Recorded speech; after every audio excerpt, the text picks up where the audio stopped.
Welcome back to Inside Cajun Nation. Thanks so much for staying up with us. And there's a new segment we're going to try out during the summertime here. We're talking some high school football. It's called Cajun Nation 1st&10 Summer Series. And we've started with Southside Sharks head coach Josh Fontenot. Coach, we've talked a little bit about your team and what you expect. And obviously last year was such a great success. You got to the postseason. And that's an interesting topic when you talk about the postseason with regards to whoever you talk to, because everybody's got a different opinion about how it should be. If it was up to me, 5 classes, let's go back to the way it was, and you know that's how it should be. Won't ever happen. I think the cat's out of the bag, so to speak. I was looking for the proper term there, but Pandora's box is opened, and we're kind of in a bizarre world of, hey, they're trying to kind of reel it back in with this select, non-select, but just your thoughts. I mean, you guys are the only, non-select school in District 3-5A. All the other schools are considered select, so you don't even have to play them in the postseason. So it's definitely a bizarre matchup as of right now. It is. The way it works. I don't know that there's a right answer. I see both sides. I do like the old way, the way I grew up playing in this state, 5 classes, and you play each other, and that's it. But just like back then, I think times are different, and the dynamics of schools have changed. In Lafayette Parish, I don't think when I was, 25 years ago, whatever it was when I was in high school, there was no school of choice. There was no ability for a student on the north side of town to be able to go to school in Como or Scott or wherever it may be. That wasn't a thing. So, the whole recruiting world, and I don't get into that. I think every coach in high school football recruits.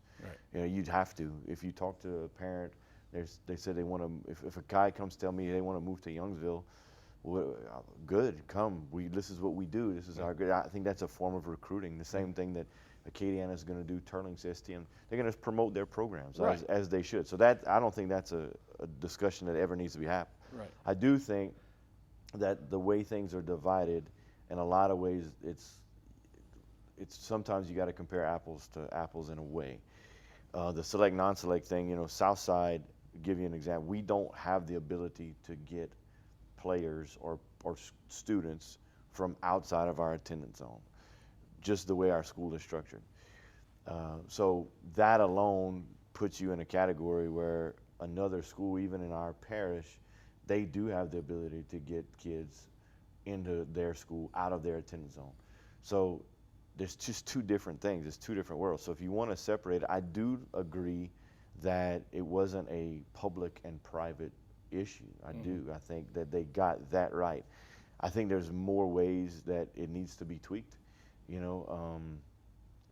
the way they have it divided with 4A schools should not have to play up to play 5A schools. I don't think that that's fair to those guys at all. Or like last year in the postseason, the one that popped into my head is LCCP, a 3A school played Notre Dame in there in the first round. Exactly. And Notre Dame's a 2A exactly. school. So if you're going to do that, just get rid of Class 2A, Class 3A. Yeah. Then okay, they're Division 3. Yeah. Okay, LCCP's Division 3. Notre Dame's Division 3. That's how it no longer say Class 2 or 3. Right. So one of my biggest arguments has always been, and I get it. We're some peons. Nobody listens to us, but I've been doing it. It only affects y'all. I've been doing it long enough to, I guess, have a somewhat of an opinion of. I think one of the biggest discrepancies we have and problems that we have in our system is that the disparity between students from top to bottom in the classes is way too much. So,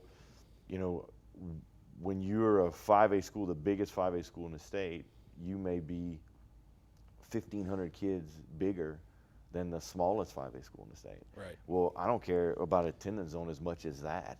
Right. To where now you're asking me to compete against a school double my size. Well, I think a school like Rain High has a problem with that. Exactly. So they're one of the Smallest schools 4A and 4A schools. schools Right. competing against schools well over Right. double their size. Correct. So if you want to change something, and I hate the word fair, but if you want to make it a little more fair, Yeah. why?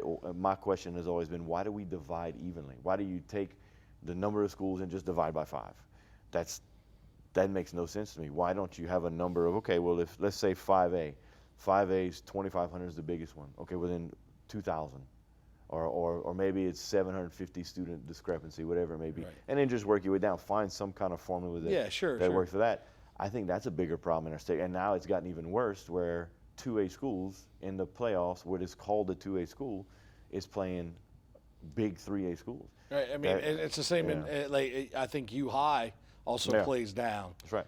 Well, you mean Neville and Westgate. Compared to Neville and Westgate played in our division of 5A football. That's not fair to Neville and Westgate. Why? And then, or if it is, if that's how you want to do it, then Neville and Westgate should be in 5A districts playing all year long. For the whole year. I don't know that you'll ever get it right by everybody. You never will. Right. It's hard. But I do think there's ways to keep. If you're going to go this way, which I think is the way you're going to go, there's some things I think need to change and do it. But my biggest argument has always been, why are these smaller schools having to play schools double their size in district play and playoff play? Let's make it where there's a number range. When you fall in the number range, however the size is, and that can float every year, let's make it that where if I'm Rain High School and I have 700 students, the biggest school I'm going to play has 1,000, where there's just 300 students more than me. And however you want to formulate that, I think that would be a step forward for our state. Yeah, I mean that's one way to handle it.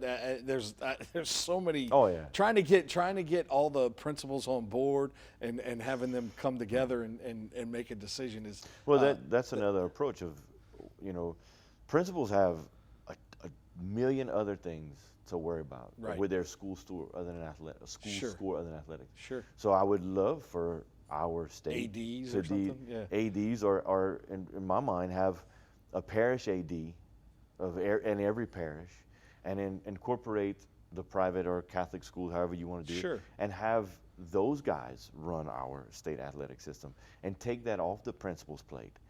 And so now you still have somebody that's in the school system in charge of the school systems, but it's a parish AD or a school AD. They make some of those decisions and allow them to do it. And then now the principals, some principals are so involved in academics, have no clue. Right. We're not that case. Our principal's amazing with stuff like that. And a lot of principals around our area are. But we've been in meetings where there's principals that are so involved in academia which they should be. Yeah. But let's slide the responsibility of making decisions on athletics to the people you hired to make decisions on athletics. Right. Yeah, it's a great point, and a conversation can go on forever. Oh, forever. Yeah, absolutely. Yeah.